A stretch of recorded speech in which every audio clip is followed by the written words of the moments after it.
የማታው ሰው ያዳር ስንት ከፈለሽ? ይሄ ገብጋባ ሲጫወትብኝ አድሮ 500 ብር አስቀምጦልኛል አይደል? ይሄ እንስሳ ስልክሽ እየጠራ ነው።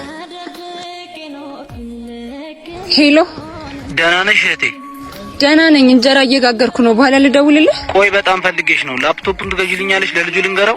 አዎ እገዛልሃለሁ። ነገ ልክልሃለሁ። እሺ እህቴ፣ እወድሻለሁ። ደግሞ እኮ አፉ ጋንጋን ነው የሚለው። ማን ይደወለው? ታናሽ ወንድሜ ነው። ታዲያ የምን እንጀራ መጋገር ነው? ወንድሜ ምግብ ቤት ውስጥ እንደምሰራ ነው የሚያውቀው።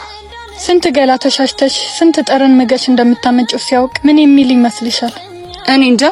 የብዙ ጥያቄ መልሶች ቦታው ላይ ስትቆሚ ብቻ ነው የምታውቂያቸው። ሁሉም ስጪ። አታሳዝንም?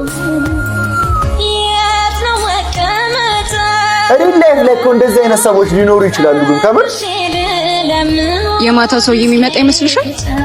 ላይፍን ለማሸነፍ ለወደዱት ሰው ለመትረፍ ብቻ ሲባል የማይወደድን ስራ መስራት። ክብር ለሴቶች እያላችሁ ኮሜንት ላይ ጻፉልኝ።